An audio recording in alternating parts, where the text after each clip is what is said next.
setiap orang bisa memotret. Mungkin ada yang bilang everyone is photographer hari ini tuh. Visual tuh jadi terlalu banjir, jadi mungkin jadi sampah visual ya. Media sosial tuh kan ngebentuk tren. Apa yang menjadi alternatif dari itu, jadi kesulitan sebetulnya mencari ruang gitu di media sosial atau di internet itu sendiri karena pasarnya udah kebentuk. Silahkan kalian reproduksi sebanyak-banyaknya dan seolah-olah ruang-ruang atau kemungkinan-kemungkinan alternatif dari apa yang sudah jadi tren itu makin lama makin ngelelep, makin nggak mungkin muncul gitu karena ini semakin banyak orang yang sudah terarahkan oleh tren dan segala macam gitu.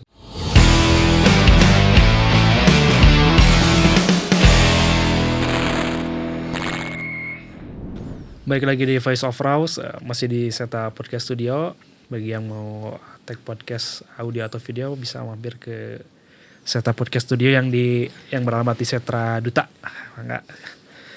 Episode kali ini kita bakal ngomongin soal dunia fotografi dan handphone. Karena kan dulu mulai hype itu adalah ketika zaman Instagram, mulai ada Instagram dan hanya bisa diakses oleh iPhone ya kalau nggak salah dulu ya. Awal-awal bisa oleh iPhone, lalu kesini-sini mulai bisa sama yang lain itu sama Android gitu. Nah dari situ boleh bilang ada semacam percepatan ya, percepatan di dunia fotografi lah, ada semacam lonjakan lah mungkin ya, terutama fotografi yang berkaitan dengan sosial media, yang diunggah di internet gitu. Kalau nggak salah sempat dulu kita pernah bahas ya ada lonjakan unggahan foto ke sosial media ketika sudah zamannya ya Instagram gitu. Bahkan sebelum itu udah ada lonjakan sebetulnya. Pas kayak situs Flickr. Flickr. Terus Pinterest Facebook. Sebelumnya apa? One DX. Yang gitu-gitu ya. Terus yang kayak gitu-gitu 500 PX. Friendster enggak? Ya kalau Friendster mungkin lebih ke foto selfie yang buat profil ya. Buat profil. Tapi kalau fotografi secara umum gitu yang penghobi, yang landscape misalnya yang apa gitu macam-macam itu kayaknya sih pas zaman-zaman tadi 500 PX Flickr. Ya, 500 PX tapi gitu. Begitu memang dia bisa berpindah. Itu kan zaman-zaman harus di depan komputer atau laptop sebetulnya. Pas dia udah jadi bisa di HP itu justru kayaknya lonjakannya ini banget mah. Bahkan Facebook juga dulu jam pakai HP masih jarang tuh. Masih harus depan desktop. Walaupun kita ngupload foto juga sama tuh, ada tuh di Facebook. Iya. Tapi emang akses baru di HP dan enak gitu diakses di HP itu baru kesini-kesininya justru. Kesini tahun seberapa tuh? Udah lama juga itu tahun. Ya sih. 2016. Iya, udah 10 tahun. Ke bawah jauh. Jauh. Masih di zaman sebelum Twitter ya kayaknya. Iya. Ya sebelum Twitter itu udah ada, maksudnya udah banyak loh yang ngupload. Bahkan dulu kebiasaan saya tuh kalau misalnya habis misalnya jalan-jalan sama teman-teman ngupload fotonya tuh di Facebook nih. Dulu kan belum ada grup WA gitu ya. Nah itu di Facebook. Di tag gitu. Bawahnya komen-komen sampah. Ya kayak gitu dulu habitnya dulu seperti itu. Tapi ketika ada Instagram dan iPhone ini semakin terutama untuk dunia fotografi lah ya, semakin pesat lah, jangkauannya mungkin lebih luas, kurang lebih kayak gitu. Lalu semakin kesini justru ada dua brand HP yang emang sepertinya lebih fokus ke kualitas kamera dan fotografi, yaitu iPhone dan Androidnya itu Samsung.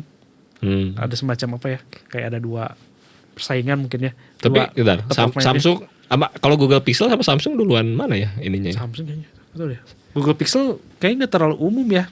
Karena nggak ada kesini ke Indonesia. Di Indonesia gitu. Ya di Indonesia. Karena tapi emang Google Pixel juga oke sih, saya pernah lihat si hasil fotonya bagus.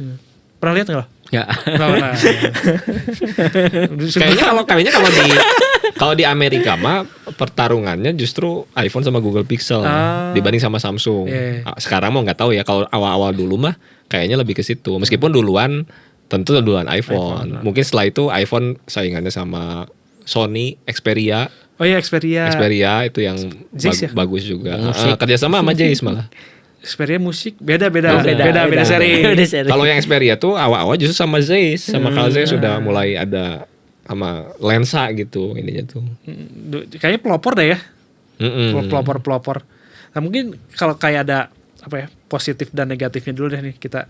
Dengan meluasnya fotografi menggunakan handphone, berarti kan jangkauannya bisa diakses semua orang. Dari yang dulu kan mungkin fotografi ya udah yang punya kamera besar gitu, DSLR mungkin dulu kan sebelum ada mirrorless. Nah, dengan adanya handphone ini gimana sih dampak positif dan negatif bagi si dunia fotografinya sendiri lah? Mangga. Ya dampak positifnya mungkin lebih lebih praktis ya. Jadi dalam dunia dalam satu genggaman tuh istilahnya kalau sekarang tuh. Dunia dalam lipatan kalau kata Pak Sapardi gitu Pak. Bahwa setiap orang bisa memotret mungkin ada yang bilang everyone is photographer hari ini tuh. Terus bisa mengabadikan di setiap waktu, di setiap tempat. Mungkin itu positifnya. Negatifnya nah ini pengen dengar. Negatifnya yang sebelumnya kita obrolin sih, jadi visual tuh jadi terlalu banjir, jadi mungkin jadi sampah visual ya. Karena terlalu banyak, akhirnya dari kita bayangin aja ketika kita bangun tidur sampai tidur lagi kita lihat terus tuh produksi, diproduksi terus direproduksi terus kayak gitu. Tapi kan yang di-upload juga belum tentu diperuntukkan untuk berkarya berkesenian lewat foto nih. Ya kan ya udah foto keseharian doang gitu. Tapi untuk foto yang benar-benar diperuntukkan untuk orang yang berkarya lewat fotografi nih. Menurut lo gimana? Ada ininya gak sih? Ada perubahannya gak? Gimana? Kayak misal nih dulu kayak yang agak awal bahas tuh ada kan 500px tuh. Itu buat fotografer lah. Yeah. Dia memotret pakai DSLR, di-upload ke situ lewat fotografer. Nah, untuk yang sekarang nih HP kan kalau tadi yang lo bahas tuh kayak ibaratnya banjir visual tuh bukan cuma fotografer nih, tapi semua yang punya HP dan ada kameranya upload dan belum tentu foto yang diunggah itu bukan untuk berkarya lewat foto gitu. Oh, maksudnya dampak negatif buat si fotografer untuk berkarya kayak gitu. Di fotografinya. Dampak negatif. Ada nggak sih? Misal jadi karyanya jadi gimana gitu? Kalau karyanya jadi gimana, bagus atau enggak sih saya kurang tahu ya. Tapi jadinya tuh kurang kesadaran aja sih. Karena terlalu cepat. Jadi intensinya kurang mungkin ya. Jadi bayangkan kalau kita motret pakai DSLR, pakai tripod itu akan serius gitu, mengkomposisi gitu ya. Slowly gitu. Apa yang mau kita ambil, apa yang kita nggak ambil tuh kita penuh gitu. Dipikirin baik-baik. Hadir sepenuhnya gitu ya. Beda sama HP, cret. Ya mungkin beda kalau tujuannya emang kayak gitu sih pengkaryanya. Ada tujuan tertentu pakai HP spesifik gitu. Tujuan pakai HP apa, untuk apa, mungkin itu beda cerita ya. Ya cuman kalau ngomongin tadi ya, sambung dikit lah soal negatifnya terutama. Kalau ngomongin banjir visual, sebetulnya banjir visual itu sudah terjadi di awal kemunculan fotografi. Karena sifatnya bisa di-copy. Bahkan sebelum itu juga, saat udah ada mesin cetak, ilustrasi, gambar. Jadi sebetulnya orang-orang 100 tahun yang lalu itu pada dasarnya sudah banjir visual, kalau menurut saya ya. Sudah banjir visual, sudah kebanyakan mengkonsumsi visual juga gitu. Tapi justru pas hadir handphone, seolah-olah orang berkata itu banjir visual yang sangat edan gitu, sangat besar banget pas si iPhone terutama berkamera dan kameranya cukup baik lah gitu. Tapi permasalahan banjir visual itu kayaknya sih udah dari sebelum HP lah gitu. Tapi poin soal apa tadi Ulo bilang soal mengcopy, reproduksi dan segala macam. Itu poin itunya justru harus semakin disadari, harus semakin dipahami mungkin gitu. Karena David Campbell itu pernah ngasih analogi bahwa cara orang berkarya atau berfotografi sekarang tuh kayak lalat katanya gitu, lalat yang sedang makan sesuatu, dimuntahkan, dimakan lagi, dimuntahkan lagi dan begitu terus gitu. Jadi apalagi dalam praktiknya itu nggak usah ngomongin mencari sesuatu yang otentik gitu. Sudah sangat sulit sekali karena bahkan apa yang menjadi referensi kita hari ini tuh adalah referensi dari referensi yang Dulu. yang lain gitu. Jadi apa tuh istilah itu? Simulakra apa? Simulakra. Gitu. Udah hyper reality, udah segala macam. Jadi udah berlapis-lapis gitu, sehingga bisa jadi apa yang kita referensikan sebelumnya itu ya muntahan dari yang Referensi sebelum, lain juga. muntahan dari referensi yang lain gitu. Itu permasalahannya, poinnya. Kalau masalah banjir visualnya sih sebetulnya udah dari zaman dulu juga kayaknya udah banyak kalau ngomongin banjir visualnya. Tapi bagaimana cara kita akhirnya mengambil referensi, bagaimana cara kita mempelajari referensi, itu yang semakin sulit gitu. Karena banyaknya tadi gitu. Positifnya semua orang sekarang menggunakan fotografi sebagai alat bercerita kalau menurut saya mah. Iya sih. Positifnya, dan positif lainnya adalah akhirnya sepanjang sejarah peradaban manusia gitu, nggak bisa positif ya. Tapi akhirnya setiap orang sekarang memegang senjata. Iya. Gitu. Itu bisa dimaknai positif, bisa dimaknai negatif ya gitu. Artinya dia bisa jadi positif kalau misalkan orang bisa menggunakan kamera HP dan fotonya terus bisa menjadi bukti dari suatu kejadian katakan gitu.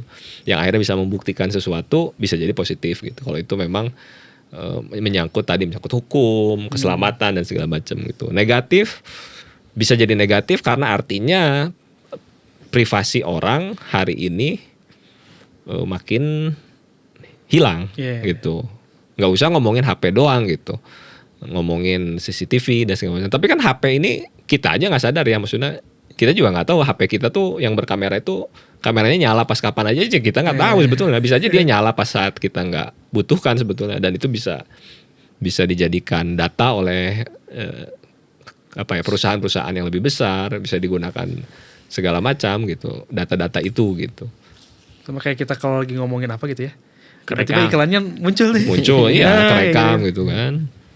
Terus kan saya nggak tahu benar nggak ya, tapi kayaknya TikTok tuh katanya juga bisa ngedeteksi muka kita, ekspresi kita, sehingga akhirnya mengarahkan kita ke kalau ngelihat video ini kita senang, jadi dia terus selain ngomongin durasi ya. Kalau durasi mah kan jelas ya. Oh, kalau orang agak diam di suatu video itu berarti dia tertarik gitu. Padahal kan bisa aja tidak gitu. Tapi katanya ya, nggak tahu benar nggak tahu nggak. Dia juga bisa mendeteksi ekspresi, mimik gitu, mimik wajah. Ya itu mah artinya hari ini mah privasi hilang gitu. Bahkan saya bisa yakin Google itu bisa lebih tahu diri saya dibanding saya kayaknya gitu. Bisa sampai seperti itu kayaknya gitu. Benar gitu ya? Hah? Gitu ya? Nggak tahu ya. Mungkin gini, kalau tadi yang terakhir itu mungkin agak kurang setuju karena ya ini juga sebatas informasi juga saya nggak mendengar, tapi saya ngedengar ada namanya tuh bioritma sama algoritma. Kalau algoritma tuh big data kan.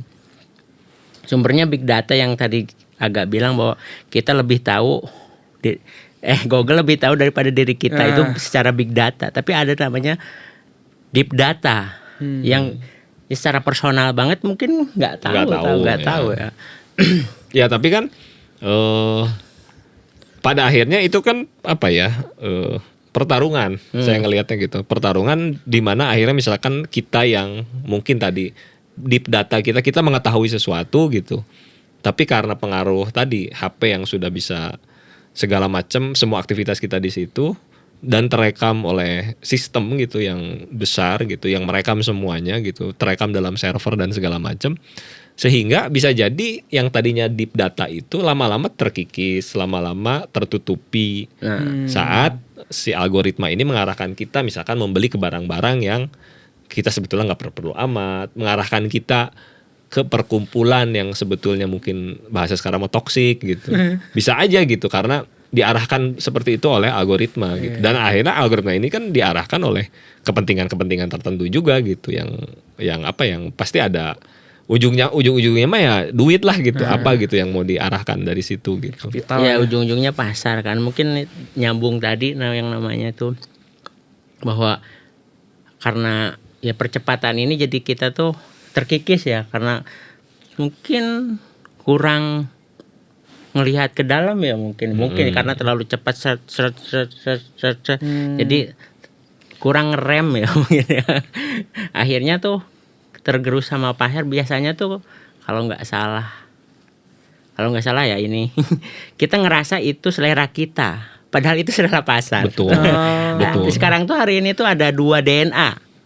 DNA digital sama DNA biologi. Kalau agak tuh biasanya kalau nyari kenal orang tuh cari dia tuh mau kenal dia tuh di search dulu IG-nya. Iya. Itu kan DNA digital tuh kan hari ini tuh.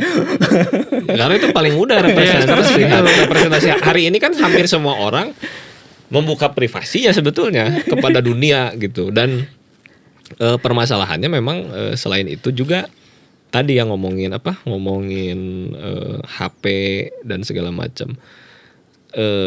Sekarang tuh kan diarah makin nyampur ke algoritma apa yang difoto oleh orang-orang menggunakan HP misalnya, ataupun yang dengan kamera tapi akhirnya dimasukkan ke media sosial. Media sosial tuh kan ngebentuk tren tersendiri gitu.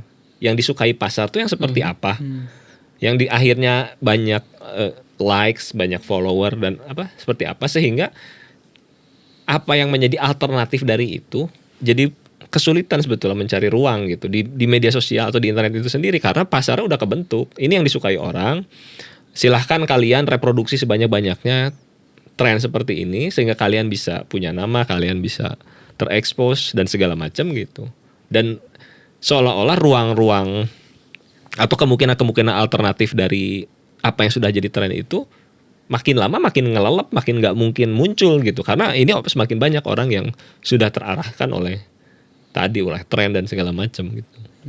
Apalagi sekarang kan brand-brand HP itu udah mulai collab sama brand-brand kamera besar lah. Boleh dibilang kayak tadi Sony Xperia tuh awal tuh sama Zeiss, terus Oppo Hasselblad. Terus kan Vivo juga sama Zeiss. Vivo Zeiss ya. Xiaomi sama Leica. Leica. Huawei kalau salah. Huawei sama Leica awal juga. Awal Leica sama Huawei. Huawei kalau salah. Terus, nah ini kan dengan adanya kolaborasi itu mungkin semakin jelas bahwa ada intensi bahwa ingin menjadikan semua orang tuh merasa dirinya sebagai fotografer, karena brand-brand kamera itu adalah brand-brand kamera yang identik dengan fotografi lah ya. Kayaknya enggak deh. Ini deh. Kayaknya enggak, maksudnya arah apa ya? Sorry, arah saya nggak tahu ya, dan saya bukan timnya juga. Tapi kayaknya arah briefnya itu, oke, kita sekarang kerjasama sama ini agar semua orang serasa jadi fotografer. Kayaknya nggak gitu. Tapi mereka menyadari gitu bahwa budaya hari ini itu fotografi itu udah bagian dari budaya gitu, dari sesuatu yang sifatnya udah bukan lagi eksklusif lah ya. Bukan eksklusif, bukan sebuah fenomena, tapi ini udah jadi kultural gitu. Orang mau datang ke konser pasti motret atau ngevideo. Orang mau berfotografi secara serius, makro atau apa pakai HP bisa gitu. Bahkan sekarang yang telenya jauh bisa gitu. Orang mau makan, orang mau apapun itu semua sudah dilakukan dengan fotografi. Artinya semua orang bisa dibilang hari ini mah fotografi udah bagian dari sebuah budaya dunia gitu. Itu menurutku sih itu yang paling disadari duluan gitu, sehingga akhirnya masyarakat yang nggak tahu-tahu amat misalkan tentang apa sih mereknya gitu. Tapi kan merek itu merek yang umum gitu. Leica, Zeiss gitu, Hasselblad dan lain-lain gitu. Itu kan meskipun orang mungkin nggak pernah pegang kamera Leica, nggak pernah pegang Hasselblad, tapi nama-namanya tuh umum gitu. Oh itu merek fotografer, merek fotografi gitu, sehingga begitu saat itu nempel gitu. Orang membeli bukan karena ingin jadi fotografer, tapi karena ingin menghasilkan gambar yang jernih banget gitu. Menurut saya mah kualitas ya.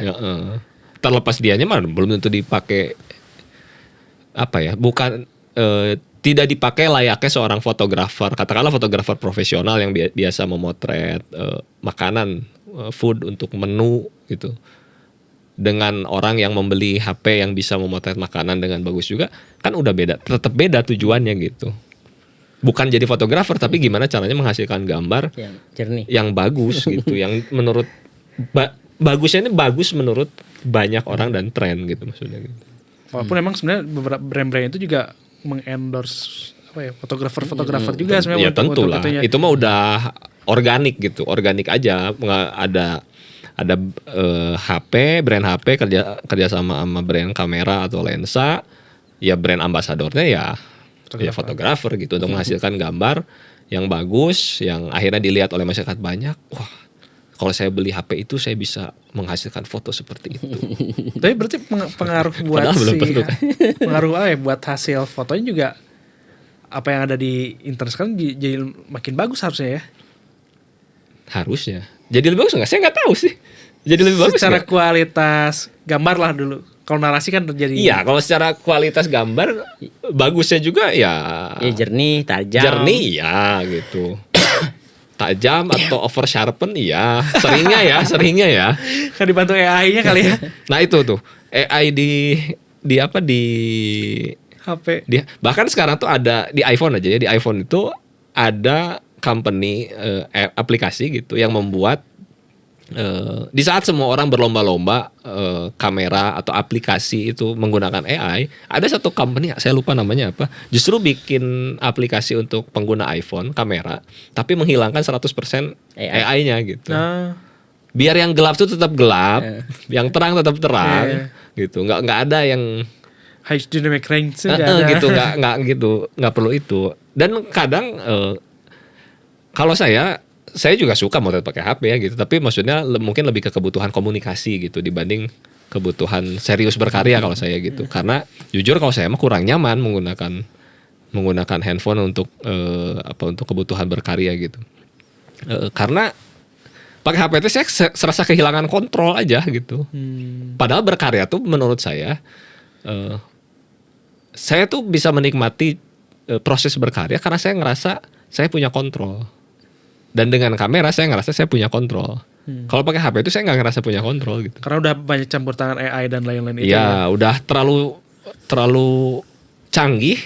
Toh hasilnya pun tidak sesuai yang saya inginkan gitu. Misalkan saya pengen foto saya gelap gitu pakai HP mah jadi terang-terang aja. Meskipun bisa ya tetap kontrol. Kalau saya sih lebih ke, karena salah satu cara orang menjadi Tuhan itu ya dengan berkarya kalau menurut saya gitu. Di sana dia bisa jadi sepenuhnya kreator, seorang gitu. Kreator. Kok kreator kalau Lo gimana? Kalau saya sih ngelihatnya mungkin perkembangan si fotografinya sendiri ya dari zaman dulu waktu siapa Talbot ya, siapa yang pertama Daguerre Tape, terus ya Talbot bareng lah Talbot juga. Dipengaruhi sama Perang Dunia Pertama di mana fotografi itu dianggap sebagai alat yang paling objektif untuk jadi bukti, terus bergeser lagi ternyata nggak seobjektif itu karena ternyata subjektif juga karena ada orang di belakang kamera, terus muncul Kodachrome yang $1 tuh. Silahkan kamu motret selebihnya. Kodak Brownie bukan Kodak $1. Tapi ada slogannya tuh $1 gitu kan. Dimana gitu slogannya tuh silahkan kamu motret, sisanya kami yang urus gitu. Sisanya kamu yang urus. Nah, itu terus muncul Photoshop. Sekarang muncul lagi kamera, di HP saja jadi satu genggaman. Akhirnya sekarang tuh ada istilahnya tuh from image to image. Bayangkan kita hari ini mau makan apa, kita searching image-nya. Setelah datang makan, kita foto image-nya. Dari image kembali ke image. Manusia tuh sekarang udah bukan homo sapien. Udah homo fotograficus. Jadi akhirnya tuh apa ya namanya tuh, saling mempengaruhi, budaya mempengaruhi si fotografi, fotografi juga mempengaruhi si budaya itu sendiri. Tapi ya, kalau ngelihat kecenderungannya si fotografi itu disadari problemnya setelah munculnya, bukan berbarengan tapi setelah lewat baru disadari. Oh ada nih problem ini. Oh gitu. Ternyata problemnya ini. Ya, kita mungkin disadari. Hari ini AI udah muncul lama, nanti mungkin berapa tahun kemudian, ternyata problem pakai AI itu kayak gini. Ya, mungkin ya. Tapi kalau nyambung agak yang soal berkarya pakai HP dengan kontrol nih, saya juga pernah nih dulu bikin karya pakai HP. Mulai yang waktu Jumatan COVID tuh. Itu kan saya memotret kegiatan Jumatan. Kagok juga ya lagi Jumatan bawa kamera mah kan. Iya, dia pakai HP tuh. Sungkan Itu pakai tuh. Terus terakhir kemarin tuh yang dapat dari Xiaomi sama yang X Leica itu juga kan emang itu mah kewajiban harus bikin karya pakai HP-nya dengan waktu tertentu. Nah, emang ada apa ya? Perbedaan ketika kita memotret pakai kamera dan pakai HP. Karena itu ya tadi ketika kita pakai HP tuh jadi nih, udah jadi gitu langsung. Kadang kalau terlalu over juga kadang nggak tahu terlalu canggih atau gimana dia. Tapi kalau kita pakai kamera tuh bisa benar-benar kontrol apa ya, sesuai. Nah ini nih pasnya segini nih. Ya sebenarnya mungkin di HP juga bisa gitu. Cuman apa ya nggak beda, cara kontrolnya aja yang beda gitu. Karena touchscreen ya mungkin. Bisa jadi. Iya, kalau kita nggak nyentuh. Tapi beda loh. Pernah nyobain pakai itu. Gini gitu. Tapi bisa-bisa aja sebenarnya. Dan jadi-jadi aja sebenarnya kalau mau dipakai pun, karena emang kualitasnya sekarang tuh udah oke. Dan kalau emang medianya untuk apa ya masih digital dan di publikasinya untuk digital juga oke banget lah. Ya kalau hasilnya buat segini mau oke. Gak tau sih cetak gede banget. Oh ada waktu yang apa ya mini exhibitionnya itu ada yang dicetak seukuran tingginya 2 meter lebih lah. Itu pakai kamera nanggung juga pecah juga sih kalau kamera. Pas udah kalau dari agak jauh kan emang kan kalau karya gede gitu emang dilihat agak jauh aman. Coba yang kalau dideketin emang pecah gitu. Tapi kan ya lumayan lah sebenarnya mendekati dengan kualitas kamera yang sekarang. Walaupun emang Arif juga kan print jadi buku kan waktu itu. Iya, jadi buku. Di buku mah aman banget. Aman di buku dengan cetakan ya ukuran A berapa itu ya? A5 lah ya. Ya A5. Kalau A5 sih aman. Nah, kalau ulah intinya artinya kualitas mah kualitas cetak ya. Kualitas cetak mungkin nggak terlalu bermasalah kayaknya ya gitu. Cuma psikologis ketika memakainya sih mungkin. Ulah ada ini nggak sih perbedaan ketika motret pakai HP untuk berkarya nih ya. Lalu motret pakai kamera untuk berkarya. Yang tadi yang Zin dicetak tadi pakai HP pakai itu pakai kamera. Pakai kamera. Yang pakai HP yang mana? Yang absen. Oh iya. Itu kumpulan file foto-foto dari kamera. Kamera HP yang satu file. Apa yang kerasa paling fundamental lah perbedaannya gitu? Saya sih nggak tahu, awas saya ngomong gitu anjing. Emang nggak tahu, bingung saya ngejelasin secara apa ya, menjelaskannya bingung ya. Apa yang menjadi perbedaannya? Pasti ada sih ya. Terutama dari hasil apa ya, dari bentuk karyanya deh. Yang pakai kamera kayak gini, yang pakai HP kayak gini, pasti kalau ulah lihat gimana? Kalau saya lihat lebih suka pakai kamera sih. Kalau perbedaannya outputnya nih. Outputnya. Kalau yang pakai kamera tuh, ulah karyanya kayak gimana? Kalau yang pakai HP, ulah kayak gimana? Apa mungkin isunya atau apanya yang dibedain? Atau kenapa yang itu pakai HP? Yang mana? Yang absen. Karena tentang memori hari ini memori orang-orang tuh kan di HP sih. Nah itu kan, maksudnya ulama melakukan itu karena punya kesadaran itu juga gitu. Artinya terlepas dari itu dicari-cari atau enggak ya. Di bawah. Tapi emang pengalaman selama sama istri ya, saya jalan-jalan sama istri, saya menyebalkan banget sama HP itu. Karena suruh motoin ya. Suruh motoin terus. Jadi pertanyaannya tuh penting mana sih momen kita berdua pas jalan-jalan atau sih hasil si potretannya itu. Yeah. Itu kadang kita berantem tuh. Fotonya miring gitu. Iya benar. Kurang terang gitu. Foto saya tuh di mata dia jelek semua. Nggak ada yang kepake. Itu wah bisa berantem. Iya salah. Kalau moto pasangan tuh gini loh sekarang gini. Kamera dibalik. Tapi emang saya akui mata istri saya tuh jeli banget. Bisa ngelihat menjong, ininya miring. Kadang kita mah nggak kan yang gitu. Kita mah nggak yang gitu. Ya benar, harus ada sense itu loh. Kalau buat istri karena memotretnya bukan buat kita. Tapi mungkin lo juga bukan spesialis portrait fotografer juga. Mungkin jadi nggak Tapi bisa jadi kalau portrait fotografer mah meskipun pakai HP atau apa mungkin yang gitu. Tapi lo bikin potret diri sendiri tuh. Itu harusnya sadar tuh. Tapi dia portretnya kan nggak berfokus sama yang begitu. Fokusnya sama kesiksa, terapa gitu. Iya. Tapi emang perbedaannya mungkin kalau secara sekilas tuh lebih suka pakai kamera hasilnya ya. Kalau secara hasil walaupun belum dicetak, kalau ngelihat tuh ada kepuasan karena bisa berjam-jam, bisa ini gimana, ini gimana. Tapi kalau secara penjelasan secara apa ya detail itu saya nggak tahu ya apa perbedaannya. Kalau saya mungkin kalau secara teknis ya, sensor HP itu kan sejauh ini pasti masih kecil, sehingga untuk mendapatkan focal length yang sama dengan katakanlah misalkan kamera full frame pakai lensa 35 mili gitu, terus kamera HP dengan sensor yang saya nggak tahu sekarang berapa sensor kamera HP gitu, untuk mendapatkan focal length yang sama kan, artinya dia harus mengkompensasi itu gitu, sehingga pasti dimensi dan jarak itu jadi berbeda juga gitu. Secara teknis seperti itu gitu. Terus belum tadi soal penerapan AI yang kadang juga kelihatannya terlalu berlebihan deh gitu. Kadang bahkan bisa nambahin sesuatu yang tadinya nggak ada gitu. Iya, benar. Yang kayak gitu-gitu itu juga mengganggu gitu, ini siapa gitu kan yang masukin gitu. Saya mah tidak ada niat masukin gitu misalkan. Yang gelap ya gelap aja, terang ya terang kan. Simpelnya begitu gitu. Terus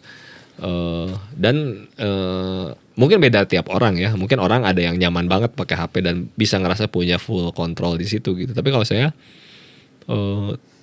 tidak bisa ngerasa punya full control, apalagi ditambah HP itu fungsinya banyak banget gitu loh.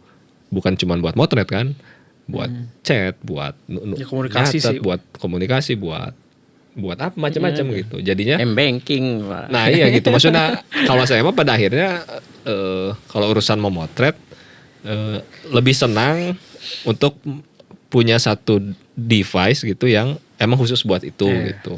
Saya pun nulis, misalkan saya akhir-akhir ini beberapa waktu kebelakang agak rajin nulis pun, saya emang nggak nulis di HP, nulisnya di laptop gitu. Jadi cukup senang menempatkan apa ya, atau memposisikan barang-barang itu Sesuai peruntukannya. gitu. Meskipun sekarang mah kan banyak device tuh memang multifungsi sebenarnya gitu. Tapi kayaknya masih tetap lebih enak, lebih sadar gitu untuk oh ini di sini, ini buat ini buat ini gitu. Terus kalau secara teknis tuh yang paling ganggu yang jelas ya adalah aperture, bukan lensa. Makanya kalau di kamera tuh kan jelas ya bukan lensa, tuh kita bisa lihat nih. Ya. Si blade-blade-nya itu. Oh. Nah, kalau di HP tuh bukan berapa juga ya, tetap aja gitu segitu. Jadi kan terlalu artifisial di situnya menurut saya. Itu kalau yang udah ada tambahan buat bikin bokeh digitalnya gitu kan. Walaupun kayak kita F8 dan F2.8 itu kan kalau di lensa tuh Kelihatan jelas banget kelihatan ya. si mukanya lebih. Kalau di kamera HP kan sebenarnya nggak kelihatan, jadinya Ya itu karena sensor. Yang nggak tahu kalau misalkan sekian tahun lagi tiba-tiba ada ya. kamera HP bisa sensor APS-C, nggak tahu juga kan? Ya siapa tahu Kita ya. nggak tahu gitu. Nggak ada yang tahu juga sih. Tapi kayaknya HP-nya kemahalan sih kalau bisa, nggak usah ngomongin 1 inch kalau saya udah ada. 1 inch udah ada. Saya lupa apa brandnya. Tapi kamera HP yang udah sensornya 1 inch udah ada. Nggak usah jauh-jauh sampai ke micro four third aja gitu. Belum ada kan sampai sekarang gitu. Iya makanya gitu. Ya itu sih mungkin nggak tahu ya, mungkin ke depannya karena kan makin canggih juga sebenarnya. Tahu nol lagi. Dari nol lagi karena energinya tidak ada gitu. Kiamat. Ya teman, itulah kalau saya mah tetap ya saya juga memotret dengan HP, tapi mungkin peruntukannya aja yang nggak. Dan sebetulnya ada positifnya juga mungkin ya, brand-brand kamera kerjasama sama HP gitu. Ya siapa tahu kamera yang dihasilkan pada akhirnya bisa juga bersaing, bisa juga harapan saya mah gitu ya. Harapan saya mah kamera-kamera misalkan kamera kayak kan HP itu relatif dalam tanda kutip ya, relatif lebih murah dibanding orang beli kamera profesional gitu. Karena HP fungsinya banyak, kameranya cuma motret atau video misalnya gitu. Nah, harapan saya dengan semakin bagusnya kualitas kamera HP, harapan saya si produsen kamera pun mengeluarkan kamera-kamera yang kualitasnya oke, tapi dengan harga yang justru nggak terpaut jauh gitu. Harapan saya mah begitu gitu. Bukan makin mahal. Pasti tapi sekarang kelihatan kok, maksudnya mulai mereka juga cukup mengadaptasi, artinya ada mencari-cari kamera pocket sekarang beberapa keluar lagi dari beberapa brand gitu. Canon yang paling Canon karena tahu gitu kebutuhan vlogging, terutama kebutuhan vlogging. Oh ternyata kadang HP nggak cukup nih gitu. Mereka tetap menggunakan kamera. Toh orang juga bikin video sekarang, misalnya video podcast atau apa juga mayoritas masih menggunakan kamera gitu, bukan pakai HP gitu. Kemarin kita sempat coba satu ya di RRC tuh, satu kamera pakai kamera HP. Ya kalau buat kita mah cukup, buat kita mah cukup. Tapi kan nggak tahu kalau misalkan orang yang bikin podcastnya yang benar-benar HD 4K dan segala macam ngelawan nggak gitu kalau dibandingin kamera gitu. Nggak tahu juga, nggak pernah nyobain. Nggak cukup harddisknya. Kita mah low-fi aja. Tapi kalau ngelihat di tempat-tempat tertentu yang nggak boleh pakai kamera tuh bisa dibedain ya. Kalau kamera yang gede itu dianggapnya tuh serius. Iya. Kalau HP walaupun sama-sama kamera ya di HP saja. Kalau HP tuh dianggapnya tuh nggak serius, ya. Di tempat-tempat tertentu ada biasanya ada larangan-larangan nggak boleh pakai kamera DSLR. Di konser juga gitu sih. Di konser musik juga nggak boleh biasanya. Iya, benar. Di konser musik biasanya nggak boleh. Sekarang sih jadi nggak boleh ya. Nggak tahu kan dulu. Tapi kan sekarang iPhone 16 Pro Max juga zoomnya bisa. Iya. Kayak Samsungnya. Vivo terus apa juga kayaknya udah pada bisa gitu. Iya benar. Ya itu kemajuan lah, Ryan. Jadi tapi itu juga maksudnya peraturan-peraturan semacam itu juga menurut saya mah harus ditinjau ulang gitu loh. Kayak misalkan larangan memotret di mana misalkan gitu ya. Karena HP pakai kamera nggak boleh. Karena misalkan di sana ada intellectual property atau ada apa gitu di sana gitu yang membutuhkan property release atau hal-hal semacam itu gitu. Toh pakai HP juga bagus. Bisa bagus, bisa 50 megapiksel ada yang bisa kan. Yang bikin alasan. Ya maksudnya hal-hal semacam itu menurut saya perlu ditinjau ulang gitu. Itu kan dibuat mungkin di saat orang cara orang orang motret itu pasti pakai kamera, HP itu alat komunikasi. Itu kayaknya kayak gitu gitu. Dan itu nggak berubah sampai sekarang. Padahal udah banyak berubah gitu maksudnya gitu. Iya. Tapi beberapa tempat wisata ada yang gitu sih ya, tempat wisata baru ya. Kayak saya pernah tuh ke Garut, di kafe. Saya ngeluarin kamera. Mas kalau foto pakai kamera kena charge. Gitu ya.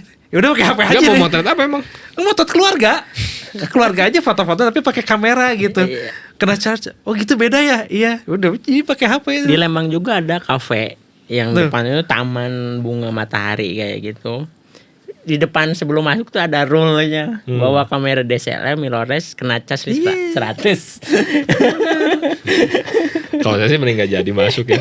Kalau saya gitu. Saya juga kalau di tempat di kafe tiba-tiba ini mah ego pribadi ya. Tapi kalau saya di posisi Arif gitu, saya langsung bayar langsung pergi kayaknya. Gitu. Maksudnya orang saya motret juga nggak akan motret buat iklan gitu gitu loh, nggak buat kebutuhan gitu, bukan mau motret apa gitu di situ gitu kan, nggak gitu juga gitu. Kayak gitu ya. Oh baru tahu ada yang gitu-gitu sekarang. Padahal kalau kita ganti pakai HP juga ini bagus juga nggak apa-apa. Ya bisa aja kan sebetulnya gitu. Soalnya positifnya mungkin bisa ngakalin. Bukan positif dong ngakalin. Tapi ngakalin peraturan-peraturan yang gak masuk akal juga sebenarnya. Iya itu peraturan yang harus ditinjau menurut saya mah gitu. Itu positifnya lah. Oke teman-teman, sekian untuk episode kali ini. Kalau mau podcast silakan kunjungi Seta Podcast Studio di Setra Duta. Instagramnya ada di deskripsi kita juga. Silakan. Bye.